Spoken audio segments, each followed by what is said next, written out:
बीच में, तब इन्होंने क्या करा कि इन्होंने अमेरिका से पैसे लिए, अफगानों को धोखा दिया।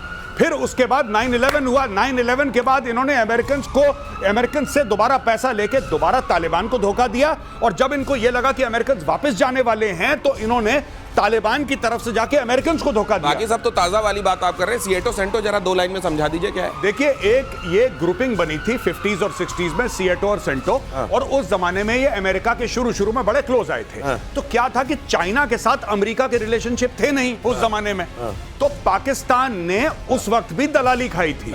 बोला था कि अच्छा हम चीन से भी बात करते हैं, अमेरिका से चलो आपको मिला लेते हैं। गजब है। बहुत स्वागत है आपका उस शो में जिसका नाम है प्रतिशोध, और आज इस वीकेंड प्रतिशोध में खास तौर से हम इसलिए जुटे हुए हैं क्योंकि ऑपरेशन मिडनाइट हैमर, जो लोगों को लग रहा था कि होगा नहीं, लेकिन यहां जो लोग मौजूद थे उनको, और मौजूद हैं उनको, कई दिनों पहले दिखाई दे गया था कि ये बहुत जल्द होने वाला है। हमारे साथ मेजर गौरव आर्य, जिन्होंने ये कह दिया था। असल में ये शुरुआत बहुत पहले हुई थी जब इन दोनों ने, हमारे साथ एयर वाइस मार्शल पीके श्रीवास्तव भी हैं, एयर मार्शल श्रीवास्तव ने पहले दिन ये कह दिया था, आज से कई दिनों पहले जब ये बात हो रही थी कि ईरान के पास हथियार हैं, गए उन्होंने बनाने के बहुत करीब है, अब नहीं किया दुनिया ने तो बहुत देर हो जाएगी, ऐसा लग रहा था। इजराइल में बैठे लोग सुन रहे हैं। मेजर गौरव आर्य लगातार ये बात कह रहे थे कि आप देखिए यहां डिसेप्शन का खेल चल रहा है। पहले ओमान में बात की बात हुई थी, अगले दिन इजराइल ने हमला कर दिया था। अब देखिए ये कह रहे हैं 2 हफ्ते का टाइम ना, ये मारने वाले हैं। क्यों कह रहा हूं आगे आपको दिखाऊंगा, पहले ये खबर देखिए। ईरान इजराइल जंग में अमेरिका की एंट्री। अमेरिका ने ईरान के 3 एटमी ठिकानों पर अटैक किया। फोर्डो, नातांज, इस्फहान के एटमी प्लांट पर अटैक भारतीय समय के मुताबिक सुबह 4:30 बजे B-2 बॉम्बर्स ने उड़ान भरी, गए, बंकर तबाह किया, और ये फोर्डो एक पहाड़ी है वहां पर जहां नीचे काम चल रहा था ये एनरिचमेंट का। वहां जाकर बहुत दिनों से जो बात हो रही थी कि फोर्डो ही वो जगह है जिसको फोड़ दो, ये विचार कर रहा है अमेरिका, और फोड़ दिया गया। मेजर गौरव आर्य, मुझको लगता है अब आपको एक बढ़िया सा वो कि यहाँ बाबा जी मेजर गौरव आर्य हैं और इनसे आशीर्वाद लेकर ले जाओ जियोपॉलिटिक्स की भविष्यवाणी।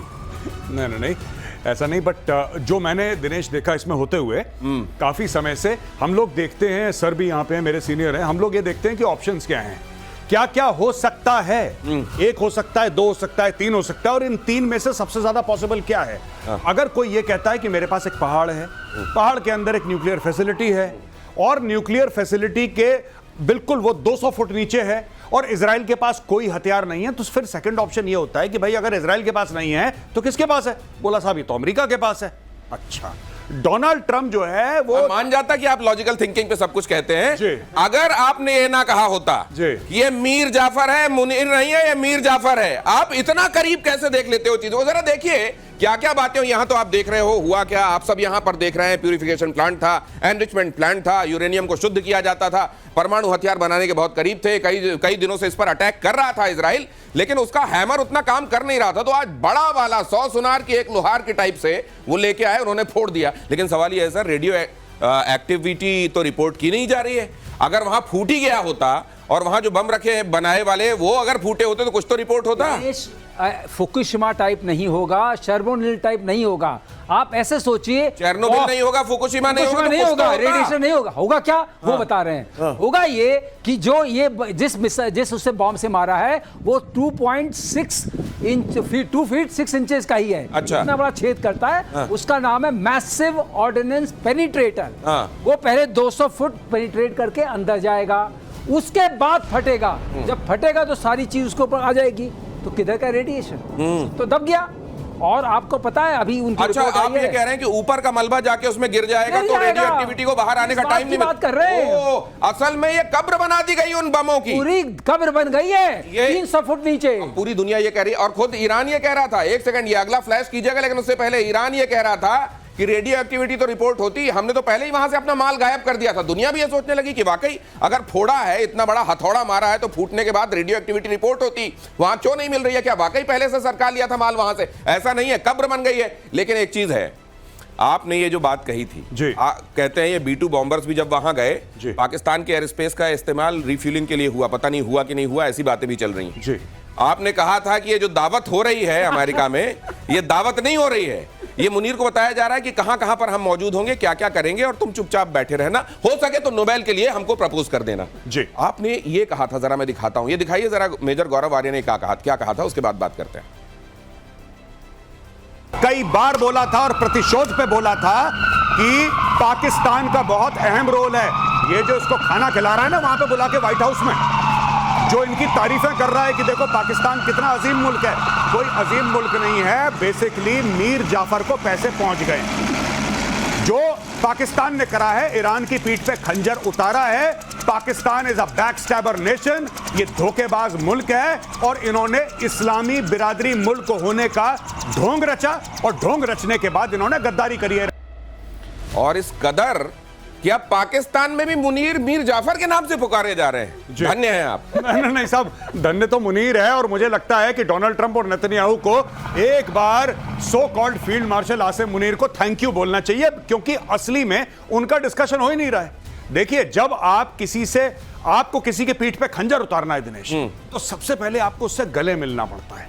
अब आप इधर आइए, जैसे अगर मुझे आपकी पीठ पे जैसे वो, तो मैं ये पीठ पे ये अफजल खान ने यही सोचा था शिवाजी के लिए, और शिवाजी बगनखा लेके गए थे और फाड़ दिया था पेट उन्होंने।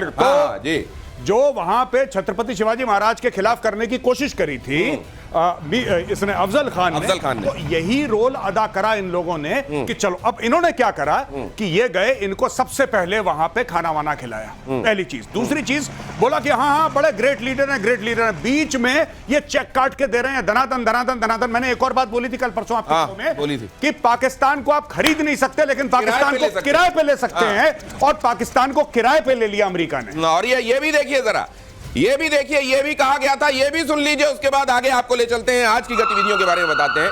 लेकिन हम क्यों कह रहे हैं प्रतिशोध अटैक में B-2 बॉम्बर्स का इस्तेमाल। B-2 बॉम्बर्स का यूएस स्टेल्थ फाइटर जेट ये है और इसका इस्तेमाल किया गया। ईरान के एटमी प्लांट में अटैक में B-2 बॉम्बर्स का इस्तेमाल हुआ। अमेरिका का स्टेल्थ फाइटर जेट, पहले गुआम में B-2 बम वर्षक को अमेरिका ने फाइटर इसको तैनात किया था। B-2 बॉम्बर से बंकर बस्टर बॉम्ब गिराया गया GBU-57, जिसके बारे में हमारे एक्सपर्ट्स आपको लगातार बताते रहे। और उसके बाद ईरान के परमाणु बम जो अध बने, थोड़े बने, पौना बने, आधे बने, लगभग बने पड़े हुए थे, उनकी कब्र बन गई। अब जरा ये भी देख लीजिए, जो दूसरी मैं जो कह रहा हूं, प्रतिशोध में जो यहां बातें होती हैं वो कुछ दिनों बाद आपको रिफ्लेक्ट होती हुई दिखाई देती हैं। वो ऐसा लगता है कि जैसे पहले ही देख लिया जाता है हमारे एक्सपर्ट्स की तरफ से कि क्या होने वाला है। मैं बड़बोलापन नहीं कर रहा हूं, कोई एग्जैजरेशन नहीं कर रहा हूं। जरा ये भी देखिए, ले कीजिए प्लीज। ये भविष्यवाणियां हम मारे गए हैं। बाघेरी साहब को एक घड़ी गिफ्ट की थी मुनीर साहब ने, और उस घड़ी में ही कहा यह जा रहा है कि कोई इक्विपमेंट ऐसा लगा था जिससे पूरा इंटेलिजेंस मिल रहा था कि पहनने वाला अब कहां बैठा है, अब कहां सो रहा है। अगर ऐसा है तो खुदा खैर करे, उम्मत वालों को ऐसा तो नहीं करना चाहिए। अगली खबर, अब यहां पे ये जो घड़ी का जिक्र आप देख रहे हैं ना, ये पहले कहा सुनी में था, आज दुनिया इस पर स्टैंप लगा रही है। अब ऑफिशियल प्लेटफॉर्म से भी आपको ये खबर मिल रही है कि ये हुआ था, मुनीर जी ने घड़ी दी थी। देखिए साहब, मैं आपको बता रहा हूं, ये पाकिस्तान का बहुत पुराना किरदार है, आज का नहीं है। इन लोगों ने अमेरिकन को पहले धोखा दिया सिएटो सेंटो में, फिर ये चाइना के पास चले गए। जब वॉर ऑन टेरर शुरू हुआ, जब पहला अफगान जिहाद शुरू हुआ 79-89 के बीच में, तब इन्होंने क्या करा कि इन्होंने अमेरिका से पैसे लिए, अफगानों को धोखा दिया। फिर उसके बाद 9/11 हुआ। 9/11 के बाद इन्होंने अमेरिकन से दोबारा पैसा लेके दोबारा तालिबान को धोखा दिया। और जब इनको यह लगा कि अमेरिकन वापस जाने वाले हैं, तो इन्होंने तालिबान की तरफ से जाके अमेरिकन को धोखा दिया। बाकी सब तो ताजा वाली बात आप कर रहे हैं। सिएटो सेंटो जरा 2 लाइन में समझा दीजिए क्या है। देखिए, एक ये ग्रुपिंग बनी थी 50s और 60s में, सिएटो और सेंटो। और उस जमाने में ये अमेरिका के शुरू में बड़े क्लोज आए थे। तो क्या था कि चाइना के साथ अमेरिका के रिलेशनशिप थे नहीं उस जमाने में। तो पाकिस्तान ने उस वक्त भी दलाली खाई थी। बोला था कि अच्छा हम चीन से भी बात करते हैं, अमेरिका से इधर आपको मिला लेते हैं। गजब है, चीन और अमेरिका दोनों को साथ के। एक मुझको शेर याद आ रहा है कि उसी का दौर है जो इस जमाने में इधर का लगता रहे और उधर का हो जाए। यही कर रहा है कसम से ये पाकिस्तान की। आपको इस मामले में तारीफ करनी पड़ेगी। अगली खबर देखिए, हमले के बाद फोर्डो न्यूक्लियर साइट की पहली तस्वीर सैटेलाइट तस्वीरों में साफ दिख रहा है नुकसान। जरा देखिए, प्ले कीजिए। बमबारी के निशान साफ, जमीन धंसी हुई दिखी। ईरान का न्यूक्लियर प्रोग्राम खत्म किया। अमेरिका ने कहा यह सैन्य नहीं स्ट्रेटेजिक स्ट्राइक थी। अमेरिका ने यह भी कहा। आपने भाई साहब, जिसको दुनिया नहीं पढ़ पा रही है ना, आप लोग गजब पढ़ना है।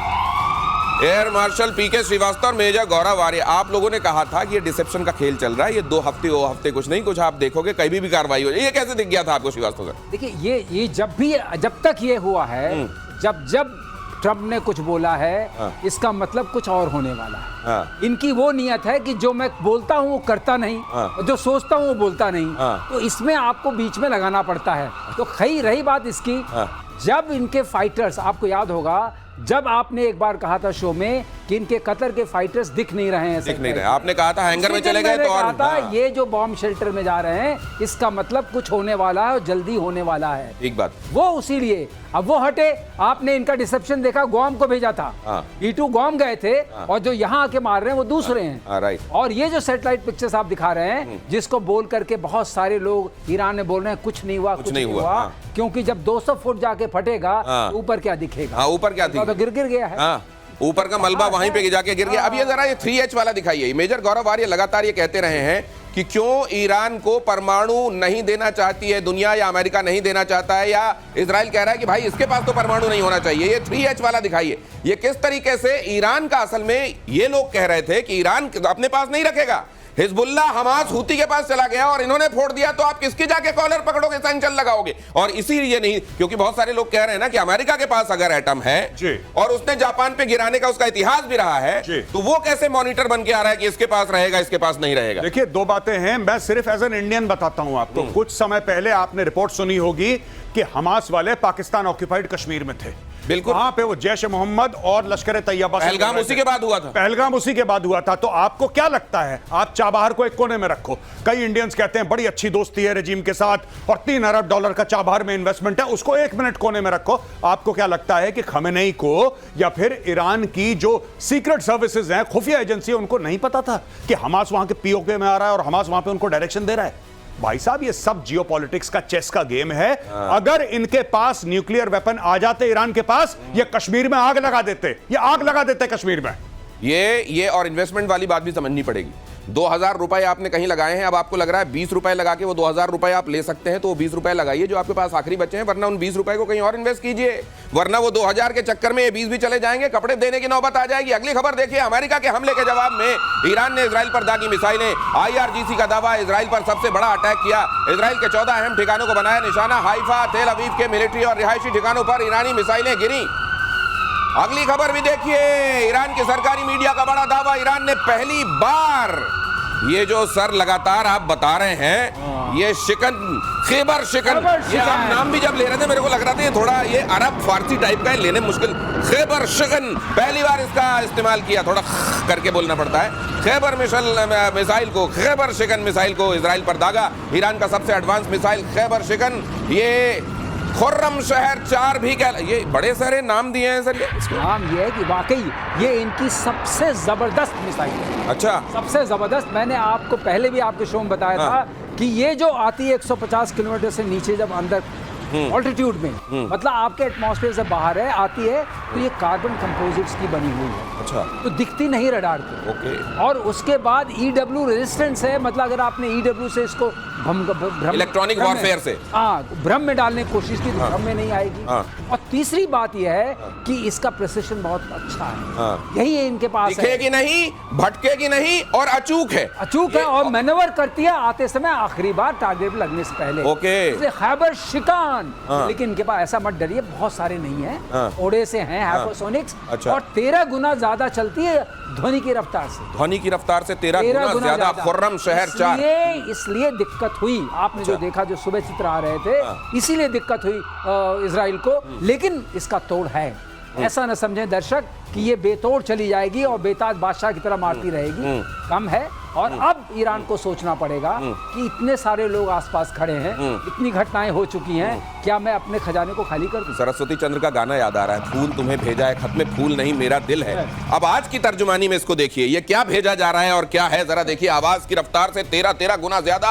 अगली खबर, अमेरिका की जंग में एंट्री से बौखलाया ईरान, किसी भी वक्त अमेरिकी बेस पर हो सकता है ईरान का हमला। ईरान के सुप्रीम लीडर ने अमेरिका को दी खुली धमकी, हमला ऐसा होगा जो इससे पहले कभी नहीं हुआ। खमेनेई ने कल अपने सक्सेसर बंकर में बैठे बैठे उन्होंने विल बना दी अपनी। जी, और ये सब मैं बता रहा हूं, ये हमारे ना लखनऊ में इसको कहते हैं चंडू खाने की। ये चंडू खाने की छोड़ रहा है ये खमेनेई। आज खून की नदियां बहेंगी, जैसे बिलावल बोलता है ना कि कभी अगर पानी नहीं बहा तो खून बहेगी और हिंदू इतने मर जाएंगे, लकड़ियां कम पड़ जाएंगी, अंतिम संस्कार। ये छोड़ रहा है। हाँ। बुजुर्गवर जो हैं ये कहीं बंकर में बैठे बेचारे, ये छोड़ रहे हैं, चंडू खाने की दे रहे हैं। अरे आपको अमेरिकन को मारना है, अब मारो। आपको किसने मना कर रहा है कि आप मत मारो? अरे मार के बोलो मार दिया। हाँ। अमेरिकन ने बोला कि हम कुछ नहीं करेंगे, कुछ नहीं करेंगे, जब मार दिया फिर डिक्लेयर कर दिया। हाँ। कहानी खत्म। अच्छा ये भाई जो ऐसा है हम मार देंगे, अब ऐसा होगा जो कभी पहले नहीं हुआ, हाँ। जो अब होगा, फिर दुनिया देखेगी। पता नहीं क्या क्या स्टोरी है। अरे मार के खत्म करो, तुम्हें जो मारना है मारो। पॉलिटिक्स में और मॉडर्न वॉरफेयर में मुंह बम का भी बड़ा इस्तेमाल होता है। हाँ, बिल्कुल। और ये मुंह बम चलाने वाले अक्सर वो होते हैं जिनको ये दिखाई देता है कि हम आखिरकार वो ऑब्जेक्टिव अचीव नहीं कर रहे और हम हार रहे हैं। अगर ईरान ने कुछ सीखा है पाकिस्तान से तो ये सीखा है। पाकिस्तान से बोलते रहो, कुछ ना कुछ बोलते रहो। अब तो ये कहा जा रहा है। सर जरा ये भी समझाइए, ये जो ये ठिकाने हैं, क्या अब ये ठिकाने खतरे में हैं? क्या ये जो अमेरिका के ठिकाने मिडिल ईस्ट में उसने जो बेसेस बनाए हुए हैं, क्या अब इन जगहों, क्या या फिर एंटीसिपेट करते हुए इन जगहों को फोर्टिफाई कर लिया गया?